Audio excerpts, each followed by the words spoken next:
Hi, I'm Todd Irvin, partner and chief marketing officer for Cortado Group. The task that improved in efficiency for almost 8 to 1 for our client was really in content creation for the marketing team, the marketing organization.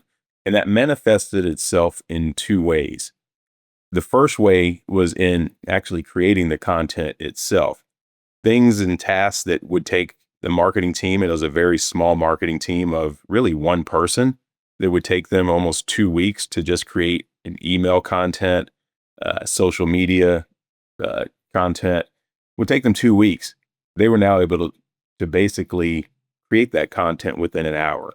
The second thing that improved for them was the ability to get faster approval from the leadership team. So now they were able to clue the CEO as well as the chief revenue officer in on the content being developed in a much faster fashion, so that ultimately they were able to get that approval process down to where they're typically chasing down to get those approvals. They were able to get the approval process down to 2 days, where that approval process used to take about a week to get done.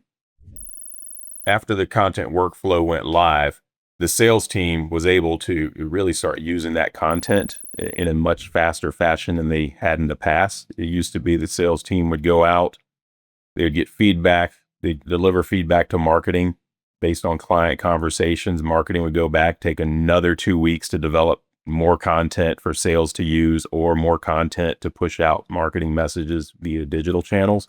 Now they were able to do that content creation and make changes to content almost on the fly as they're getting information back from sales or getting feedback back from sales. And then ultimately what that did for the sales team is that enabled them to move deals through the sales cycle much quicker, because again, they are able now to get the right content to the right customer that they're trying to talk to in a much more timely fashion than they had been in the past. One of the most common moonshot executions that I see fail most commonly in AI execution is when the company tries to tackle AI across too many functional organizations in the company at the same time.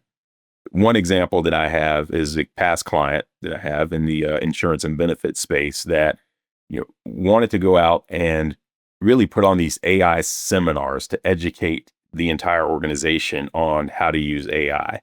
Well, while that sounds good in theory, AI is a very broad category. So rather than try to educate the entire company, if you will, on how to use AI properly, what they should do is start, and I advise them to start small, start in bite-sized chunks. First, get a good group of people from one functional area, not multiple functional areas, who are already using AI, because what most organizations don't realize is people are already using AI, whether the organization knows about it or not.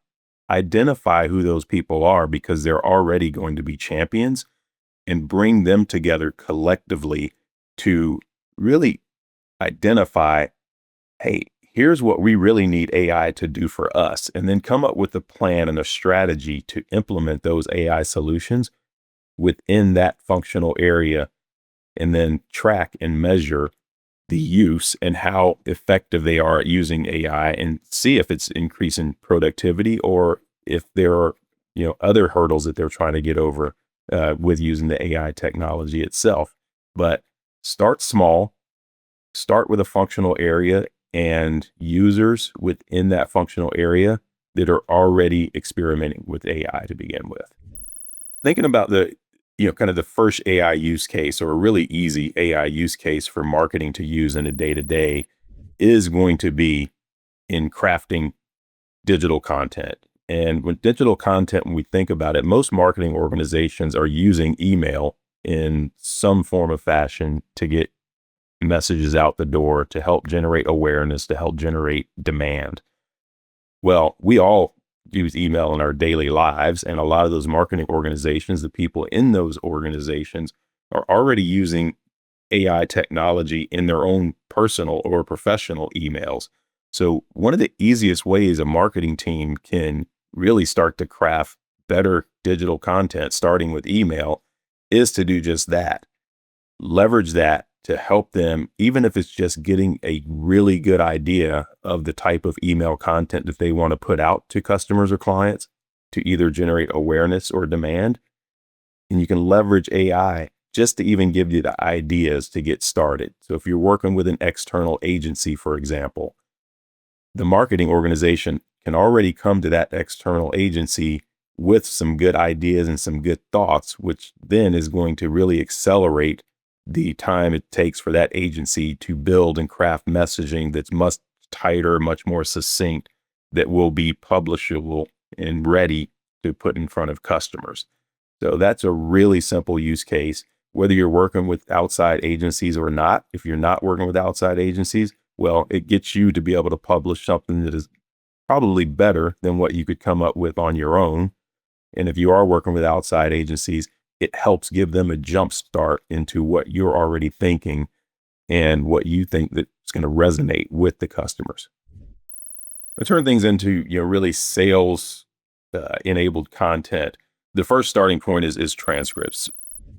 Anything you start with in AI has to start with the data. And we all have the data. Most of us are recording, whether it's through Zoom or Teams or whatnot. We're recording most of our conversations, most of our calls. So you have to start with that data, feed that into whatever AI tool you're using, whether it's Chat GPT or otherwise, so that the tool starts to learn and understand and pick up on the rhythm and kind of the things that are important to sales and important to those conversations. But it has to start with the data, because the more you train AI, the smarter it gets about your business, about the way your brand wants to communicate from a stylistic perspective.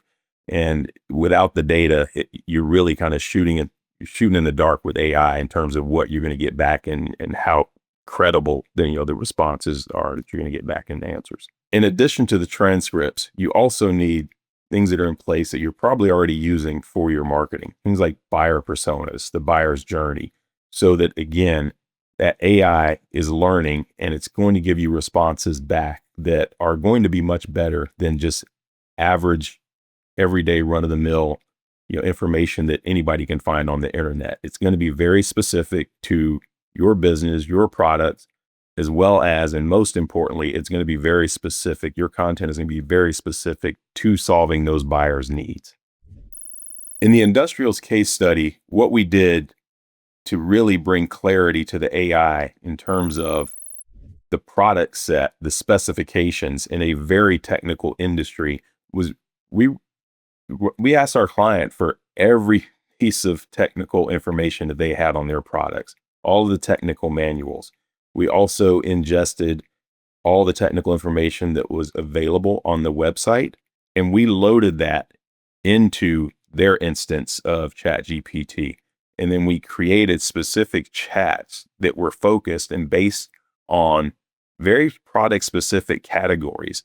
So now, as marketing goes in to create content for promoting a specific product, the AI, as I mentioned before, the AI is now learning from a very specific set of products, a very specific set of specifications, and can then do a better job at taking that information and putting it into terms that are meaningful in a buying situation. So not every buyer is going to be highly technical. And one of the things that AI helped that client do, was to understand really how to take that technical, very technical documentation they have and put it into terms that were going to be meaningful and understandable for pretty much every buyer that they would encounter. So again, at the end of the day, it really cut their need from having to have a technical writer come in and do that translation for them. The AI is now doing that translation. So ultimately it saves that client time and money. So when thinking about, what AI can do to damage a brand if a human does not review what AI is putting out, one really simple use case to look at is cultural awareness. In many cases, brands are putting information out there and they're trying to speak, in some cases, to very specific cultures or very specific segments of the business population from a B2B perspective. And if AI doesn't have that context of who they're speaking to, who they're trying to actually reach, and they lose that cultural relevance, it can really damage the brand. It can really make the brand look really unaware, uneducated, and really uncaring at times. So one of the ways that you work around that is, again, back to educating the AI on those things. And one of the simplest ways to do it is by the foundational first step of knowing your buyers. And that starts with building and documenting very solid buyer personas, which are going to capture a lot of that information. But at the end of the day, the human and AI kind of intersection is really where the magic is made. So you always have to really check and make sure that what's going out that you've created with AI is not going to damage your brand. It's going to be culturally relevant. It's going to be relevant to whatever segment of the B2B population you're trying to reach. Because if not, you really get one chance. And once you've messed that up as a brand, it is very hard to claw it back and win people over. Using AI for NPS. So instead of having to send a survey, we've got the transcripts, we've got the recordings, and we can really find out almost in real time, in kind of near real time, what somebody felt coming off of a call, whether that's a sales call that you were on, whether it was just a call with a customer from a customer management perspective. What's really important is you're going to have the transcripts, you're going to have the recording, but you still need the human element of recalling what actually went on and took place on that call. So you can't only trust the AI. So if the AI says this person was upset about this, the human context can look at that and say, well, yes, they were upset, but they were not upset at us. They were upset at another situation that happened. Could be a situation that happened within their own organization, or it's something they were frustrated with themselves about. So again, just because you get an AI score back that says something was really positive or something was negative or something was even neutral, you still have to go through and look at that and then apply the context that those who were on the call and listened to the answer as a human, observed body language as a human, can really understand and really form and place the context on that and throw out anything that might be an outlier or that the AI just got wrong.